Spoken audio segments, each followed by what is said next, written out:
Edwin Thomas Booth was an American actor who toured throughout the United States and major capitals of Europe, performing Shakespearean plays. In 1869, he founded Booth's Theatre in New York. Some historians consider him the greatest American actor and greatest Prince Hamlet of the 19th century. His achievements are often overshadowed by his relationship with his younger brother, actor John Wilkes Booth, who assassinated President Abraham Lincoln. Edwin Booth was born in Bel Air, Maryland, into the American-English theatrical Booth family. He was the son of famous actor Julius Booth, who was an Englishman who named Edwin after Edwin Forrest and Thomas Flynn, two of Julius's colleagues. He was the older brother of John Wilkes Booth. But the untold story of Edwin Booth came in 1864 or 1865, when Edwin Booth saved Abraham Lincoln's son, Robert, from a serious injury or even death.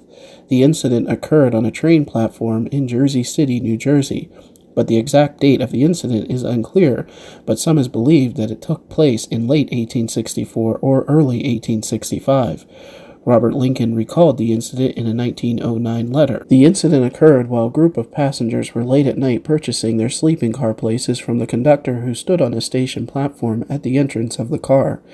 The platform was at the height of a floor car, and there was, of course, a narrow space between the platform and the car body. There was some crowding, and I happened to be pressed up against the body of the car while waiting my turn. In this situation, the train began to move, and by the motion I was twisted off my feet and had dropped somewhat, with my feet downward into an open space, and I was personally helpless when my coat collar was seized and I was quickly pulled up out onto a secure footing on the platform. Upon turning to thank my rescuer, I saw it was Edwin Booth, whose face, of course, I was well known, and I expressed my gratitude to him, and by doing so, I called him by name. Booth did not know the identity of the man whose life he saved until some months later, when he received a letter from a friend who was an officer on the staff of General Ulysses S. Grant. He had heard the story from Robert Lincoln, who had since joined the Union Army and was also serving on Grant's staff.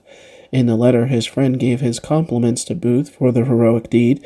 The fact that he had saved the life of President Abraham Lincoln's son was said to have been some comfort to Edwin Booth following his brother's assassination of the president. Edwin Booth had a small stroke in 1891, which his health then continued to decline. He suffered another stroke in April of 1893 and died on June 7, 1893.